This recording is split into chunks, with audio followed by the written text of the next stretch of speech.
प्रियजन हो, येशू ख्रिस्ताच्या नावाने तुम्हा सर्वांना माझा प्रेम नमस्कार.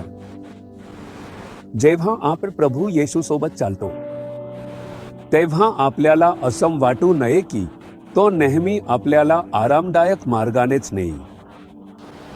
कधी कधी तो आपल्याला खडतर किंवा छळाने भरलेल्या मार्गावरूनही नेऊ शकतो. तो आपल्याला सर्व प्रकारच्या मार्गांनी नेईल, पण एक दिलासा म्हणजे त्या सर्व मार्गांमध्ये तो नेहमी आपल्यासोबत असेल. तो आपल्याला कधीच सोडणार नाही. म्हणून आपण येशू सोबत चालताना काही गोष्टींना सामोरे जावे लागेल. येशू सोबत चालणारा देवाचा एक सेवक होता ज्याचे नाव पॉल होते. तो आपला अनुभव 2 करिंथकरांस अध्याय 4 वचन 8 मध्ये देतो. आमच्यावर चोहोंकडून संकटे आली तरी आमचा कोंडमारा झाला नाही. आपण गोंधळात असतो पण निराश होत नाही. त्याचा हा सुंदर अनुभव पाहिलात का? तो येशू सोबत चालणारा व्यक्ती होता, पण एकेकाळी तो येशूचा द्वेष करत असे आणि ख्रिश्चनांच्या हत्या करण्यास पाठिंबा देत असे. अशा व्यक्तीने जेव्हा तो येशूचा अनुयायी झाला आणि त्याच्यासोबत चालू लागला तेव्हा असे म्हटले आहे, आपण सर्वत्र दडपले जातो.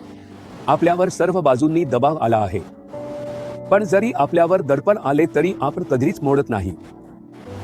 आपल्याला गोंधळात टाकणाऱ्या अनेक गोष्टी घडल्या पण आपण कधीच निराश झालो नाही, असं तो म्हणतो. हा अनुभव आपलाही असायला हवा. माझ्या आयुष्यातही हे शास्त्र पूर्ण होताना मी पाहिले आहे. मी सर्वत्र दडपणाखाली होतो आणि अनेक वेळा एकटाच राहिलो, पण परमेश्वराने मला कधीच मोडू दिलं नाही. येशू म्हणाला, तुला जरी चोहोंकडून संकटे येत असलं तरी मी तुझ्यासोबत आहे. त्याने मला धीर दिला आणि कधीच मोडू दिलं नाही. त्याने मला अभिमानाने उभं केलं आहे. त्याचप्रमाणे मी गोंधळलो होतो पण कधीच निराश झालो नाही. पण मी कधीच मनाने खचून असं म्हटलं नाही, बस आता सगळं संपलं, आता मी काहीच करू शकत नाही. परमेश्वराने मला कधीच अशा प्रकारे निराश होऊ दिलं नाही.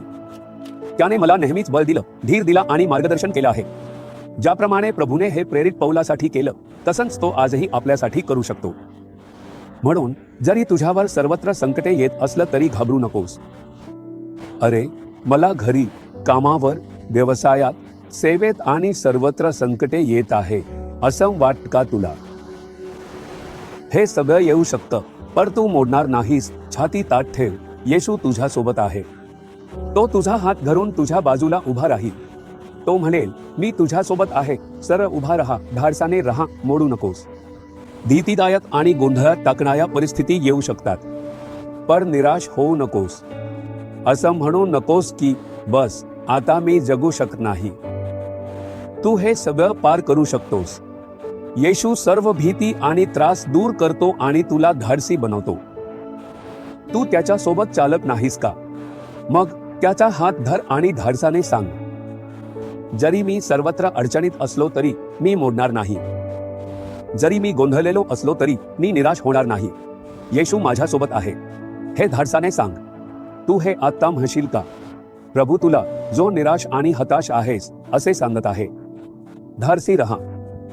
येशू, माझ्या प्रभू, तू माझ्यासोबत आहेस आणि मला मार्गदर्शन करत आहेस. जरी मी सर्वत्र अडचणीत असलो तरी मी मोडणार नाही. जरी माझ्यासमोर गोंधळात टाकणाऱ्या परिस्थिती येतील तरी मी निराश होणार नाही. येशूच्या नावाने मी हे सर्व जिंकतो आणि पुढे जातो. आमेन, आमेन.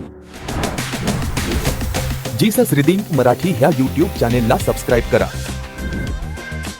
सबस्क्राईब बटनावर क्लिक करा आणि बेल चिन्हावरही क्लिक करा. दररोजच्या नवीन कार्यक्रमांची माहिती मिळवा.